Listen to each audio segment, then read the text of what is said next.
Do you feel overwhelmed sometimes? I'm going to give you 3 stress busting strategies for when it happens so that you can have access to your best self. And if the stuff hits the fan, you can say, okay, bring it on. I got this. So the first strategy is to expect it. Very often we put our head in the sand and we pretend that, oh, life should not be busy. Well, we live in the world that runs 100 miles an hour. So let's just face it and accept that it is part of our reality, just like a matador would be completely stressed out and go to their doctor and say, I don't understand. I've been feeling a lot of work-related stress lately. Well, your job is to play with bulls, like the matador at the corrida, right? So if your job is to lift the red blanket in front of bulls that are running at you, it's normal that you are feeling a little bit of work-related stress. Or like a goalie comes home after the game and says, I don't understand. I couldn't watch the game. Everybody kept shooting pucks at me all night. I don't get it. Well, it's your job. You're the goalie. It's going to happen. So if you start expecting it, if you're a busy CEO or a manager or a leader, or if you live a busy life, it is going to happen. So expect it and just be okay with it because it's just another Tuesday. See, I'm a speaker. I give conferences, sometimes big power group, 1,000 people, and I do customize my material quite a bit. When I customize for a big crowd, I do a few surveys with the key people in the organization. They fill out answers, and then I base my whole content out of these answers so that I really target what's in the conference so that it will solve the problems and the challenges that the audiences have. When I work with smaller groups, 20 CEOs or 20 managers, 20 leaders, I send everyone a link for them to fill out the survey. And what happens is I usually send it 2 months in advance or 30 days in advance, the latest. I give them plenty of time to fill out the survey. And of course, what happens? The night before, there's still 3 or 4 that have not filled out the survey, and now they send me their material, and I'm supposed to change my whole presentation for them. And guess what? The morning of, at 6 a.m., there's always one that just, oh, I have this meeting today. I'm going to do this right now. It's not a long survey. It takes 5 minutes. Like it's a 6-question survey, but some of them fill it out exactly the morning of at 6 a.m. So what am I supposed to do? Change my whole presentation at 6 a.m.?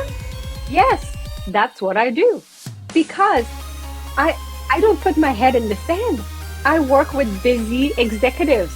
They don't have time to fill out a survey. I'm not going to roll my eyes and be all stressed out and panicking because they send me their survey at the last minute. It always happens. So I expect it. And the night before speaking engagement, I have all my evening free. I know I will receive some surveys. And then the morning after, I get up super early at 6 a.m. I'm ready to go. And I'm waiting for the one email that will come in late. And I will go adapt my presentation so that everybody in the room feels that I am talking to them, answering their challenges. I expect it. So rule number 1, expect it. And then you'll feel a lot less stress. Number 2, you have to prepare others to expect it too. So if you tell your team, I absolutely guarantee that your workload will not increase, you're lying, right?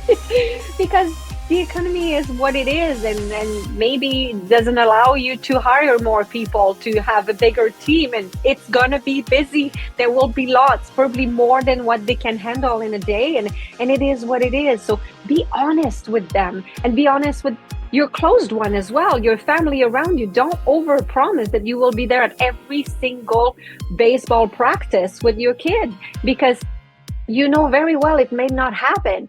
And if you say that you're probably not going to be there, then if you show up, if you underpromise and you show up, it's much better. If you have a meeting until 5 p.m. and there's dinner at 6, an event that you're supposed to go to with your family, if you say, I'll be there at 6, there's chances that the meeting goes longer, right? It always happens. So you know that. So you tell your family, I have a meeting until 5. It's probably going to go until 5:30 or 5:45. There will probably be traffic. And instead of taking me 45 minutes to get home, it's probably going to take me an hour and a half. So you tell them, I'll be there at 7:30. I will miss the beginning. I'm letting you know in advance. So you go on your own. I'll meet you there at 7:30. And then boom, if you show up at 7, then it's a win. So under promise. Don't over promise the things that things are going to happen. So get them to expect it as well. So prepare people around you to expect that they will be overloaded or that you might not be present for everything. And the third strategy is be your best. So what it is that you have to do to be fully present and be at your best and be resourceful. Because when you're panicked and when you're stressed out, you're not at your best. You have to learn to put your own mask first, just like in the aircrafts, right? If something happens and the cabin is depressurized, you will put your own mask first before helping somebody else. So do the same thing. I travel a lot.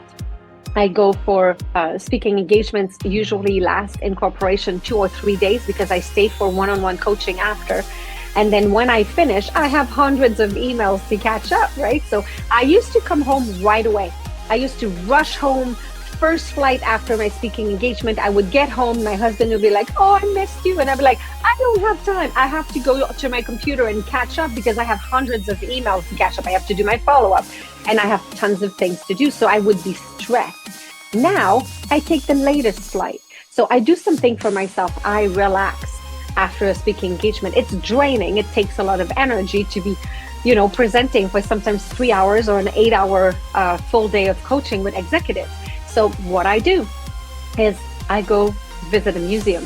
I do, the red bus, the 2-deckers bus tours in cities. I do a visit like that, or I do a food tour. I love walking around in the cities with a guide telling me about what's happening there. And I do something completely out of the ordinary. Then I go back to my hotel room. I do all my emails, all my follow-up, everything that I need to do. I prepare.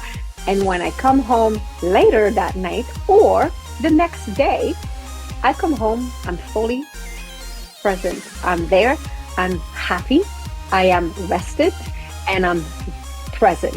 So my husband, I can focus on him and say, what's up with you? How was your last 3 days or your last day? What happened while I was gone?